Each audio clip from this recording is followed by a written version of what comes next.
नमस्कार, आप देख रहे हैं जे प्राइम भारत और मैं हूं आपके साथ ज्योतिका। आइए रुक करते हैं खबर की ओर। कानपुर में पुलिस ने ही पुलिस का हाफ एनकाउंटर कर गिरफ्तार कर लिया है। हैरान मत होइए, दरअसल पुलिस ने जिसका हाफ एनकाउंटर किया है वो फर्जी पुलिस थी।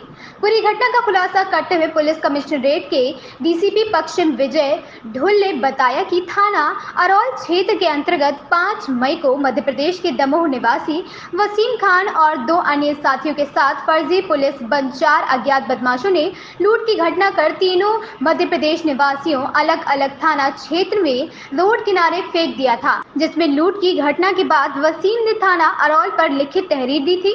वहीं तीनों मकनपुर गांव बद्दीउद्दीन जिंदा शाह मदार की दरगाह पर अपने धार्मिक गुरु से मिलने के लिए जा रहे थे। पुलिस ने देर रात मुठभेड़ के बाद बदमाश दिव्यांशु उर्फ लड्डू, सत्यप्रकाश यादव और सूर्यकांत चौरसिया को मुठभेड़ के बाद गिरफ्तार कर लिया, जिसमें से एक बदमाश सूर्यकांत चौरसिया के पैर में गोली लगी थी, जिसको उपचार के बाद कार्रवाई करते हुए न्यायालय के समक्ष भेजा गया है। और इस पूरी घटना के सफल अनावरण करने वाली पुलिस टीम को हौसला अफजाई हेतु 50,000 रुपए और प्रशस्ति पत्र देकर दिया जाएगा।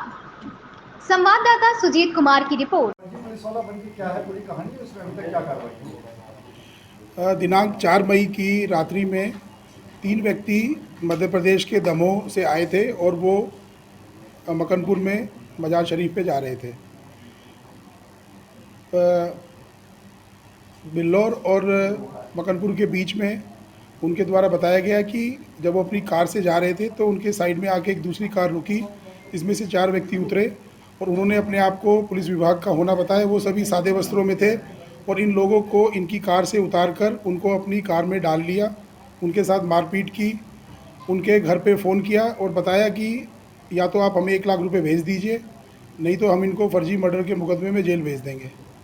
इस प्रकार से उन्होंने इन पे, जो तीनों व्यक्ति मध्य प्रदेश से आए थे, उनके परिवारजन पे दबाव बनाया गया और इनके पास जो भी नकद पैसा था, इनका एक व्यक्ति के हाथ में एक चांदी का ब्रेसलेट था और इनके मोबाइल फ़ोन भी उन्होंने अपने कब्जे में ले लिए। जब इनके पास से जो पैसा था वो उनको मिल गया तो उन्होंने इन तीनों को, एक व्यक्ति को पनकी में और बाकी 2 व्यक्ति को महाराजपुर थाना क्षेत्र में छोड़ दिया और वहाँ से वो लोग अपनी गाड़ी के साथ चले गए। इस सूचना पर जब पुलिस को सूचना प्राप्त हुई तो थाना अरोल में सुसंगत धाराओं में अभियोग पंजीकृत किया गया और जैसा इन तीनों पीड़ितों के द्वारा डिस्क्रिप्शन दिया गया था, जिसमें इनके द्वारा केवल ये बताया गया था कि एक सफ़ेद रंग की कार है, कार का नंबर भी ये नहीं जान पाए थे और कार कौन सी थी ये भी नहीं जान पाए थे। इन्होंने केवल एक अंदाज़ा से बताया कि एक लंबी कार है सफ़ेद रंग की। केवल इतनी ही जानकारी पे हमारी टीम ने काम करना शुरू किया और मुझे बहुत ये कहते हुए बहुत मैं गर्व की अनुभूति कर रहा हूँ। हमारी टीम के द्वारा अपने अथक प्रयास से 24 घंटे के अंदर इस घटना का सही अनावरण किया है और सभी अभियुक्तों को गिरफ्तार किया है। इसमें ऑपरेशन त्रिनेत्र के जो कैमरे लगाए गए हैं उनके द्वारा बहुत ही अहम भूमिका निभाई गई है। इस 12 घंटे के दौरान 250 से ज़्यादा कैमरे का हमारी टीमों ने अवलोकन किया, जिसमें हमारे कई थानों के थानाध्यक्षों द्वारा टीम भावना के साथ एक दूसरे के साथ कोऑर्डिनेट करते हुए वो सारी फुटेज प्राप्त की और एक रूट हमने डिसाइड किया, पूरा एक रूट प्राप्त किया जिससे कार वो कहाँ से गुजरी है। उन सब कैमरों से जो कार के बारे में जानकारी प्राप्त हुई, जैसा इन लोगों ने बताया था, उसके अलावा जो ह्यूमन इंटेलिजेंस और मोबाइल सर्विलांस के माध्यम से इन सभी चारों अभियुक्तों की पहचान हुई और इन सब अभियुक्तों को पकड़ने के लिए जब घेराबंदी की गई तो कल रात में, जो बीती रात है, उसमें अरोल थाना क्षेत्र में विजडन रोड पर हमारी टीम अपनी चेकिंग कर रही थी इन्हीं अभियुक्तों के लिए और एक आम चुनाव के दृष्टिगत। इसमें एक गाड़ी में ये चारों अभियुक्त आए और उन्होंने पुलिस बैरियर को टक्कर मार के वहाँ से भागने का प्रयास किया। पुलिस के द्वारा इनका पीछा किया गया। अपने आप को घिरता देख इन लोगों ने पुलिस की टीम पे फायर किया। जवाबी फायर में इनमें से एक व्यक्ति सूर्या उर्फ सूर्यकांत को पैर में गोली भी लगी और चारों व्यक्तियों को पुलिस के द्वारा मौके पे गिरफ्तार कर लिया गया।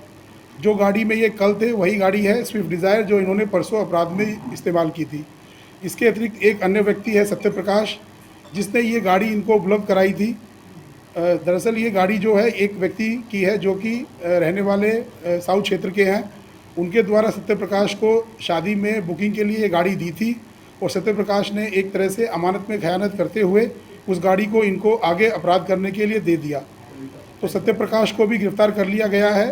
पांचों अभियुक्तों को आज पुलिस अभिरक्षा में ले जाके न्यायालय के समक्ष प्रस्तुत किया जाएगा और आगे उनको न्यायिक हिरासत में भेजा जाएगा। सर, ये जो लोग हैं जितने भी आरोपी हैं, ये पहले से अपराध करते रहे हैं, गैंग है या पहली बार की? इनमें से ज़्यादातर अपराधियों के ऊपर पूर्व में चोरी के मुकदमे हैं। एक अपराधी के ऊपर थाना गोविंद नगर में अटेम्प्ट टू मर्डर और आर्म्स एक्ट का भी मुकदमा है। ये सारा इनकी क्रिमिनल हिस्ट्री आप लोगों को प्रेस नोट के माध्यम से मिल जाएगी। इनके बाकी आपराधिक इतिहास के बारे में भी जानकारी की जा रही है। और जैसा कि मैंने बताया कि ये सभी लोग एक साथ पिछले काफ़ी टाइम से एक दूसरे को जानते हैं और इस प्रकार इनके द्वारा एक तरह से किराए पे गाड़ी लेके ये अपराध किया गया है और लोगों को डरा धमका के अपने आप को पुलिस वाला बना के उनसे एक्सटॉर्शन करते हुए उनके द्वारा इस प्रकार से अपराध को किया गया है। इन दो लोगों के ऊपर आगे विवेचना के उपरांत गैंगस्टर की कार्रवाई भी की जाएगी। जो हमारी टीम ने जिसने ये सराहनीय कार्य किया है उन सभी टीम को पुलिस आयुक्त महोदय के द्वारा 50,000 रुपये नकद पुरस्कार देने की घोषणा की है और उन सबको प्रशस्ति पत्र भी मेरे द्वारा दिया जा रहा है। सभी कानपुर निवासी हैं आरोपी जो? नहीं, इसमें उन्नाव का एक लड़का है, कानपुर देहात का है और कानपुर के भी बाकी लोग कानपुर के हैं, लेकिन ये सब लोग रहते कानपुर क्षेत्र में ही हैं, अस्थायी रूप से कानपुर क्षेत्र में रहते हैं। इन्होंने 50,000 रुपये एक व्यक्ति से मंगवाया था और कुछ पैसा इनके पास कैश था, तो कुल वो सारा पैसा ये विड्रॉ नहीं कर पाए। करीबन 42,000 रुपये ये लोग विड्रॉ कर पाए हैं क्योंकि कई जगह पे एटीएम इनका काम नहीं कर रहा था, उसमें कुछ दिक्कत थी। इस प्रकार से 42,000 रुपये इनसे लिए गए और इनके तीनों के मोबाइल फ़ोन इन लोगों के द्वारा फेंक दिए गए ताकि इनको कोई ट्रैक ना कर सके। सर, एक सवाल ये देखिए, घटना में जब उनके द्वारा पुलिस को सूचना दी गई तो उनकी सूचना में जो एफआईआर का मजमून है उसमें ये लिखा हुआ है कि उनको ये डर था कि ये पुलिस वाले हैं और इसी डर से वो लोगों ने ना तो शोर मचाया ना ही उन्होंने उसका विरोध किया।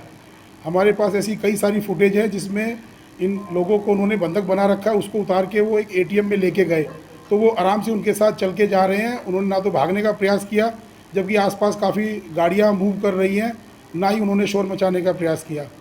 तो इस तरह से उन्होंने उनके परिवार को ये बताते हुए कि हम पुलिस में हैं और इनको बंधक बना के उनसे जो पैसा लिया गया था उसके आधार पर ही तत्समय धारा 388 का मुकदमा दर्ज हुआ था।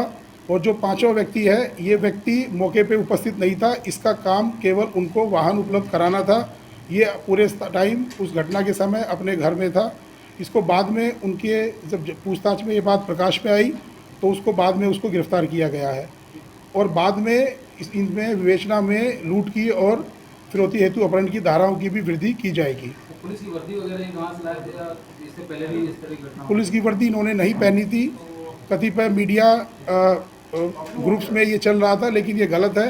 ये लोग सादे वस्त्रों में ही थे। इन्होंने केवल अपने आप को पुलिस में होना बताया था। इस खबर में बस इतना ही। बने रहिए जे प्राइम भारत के साथ।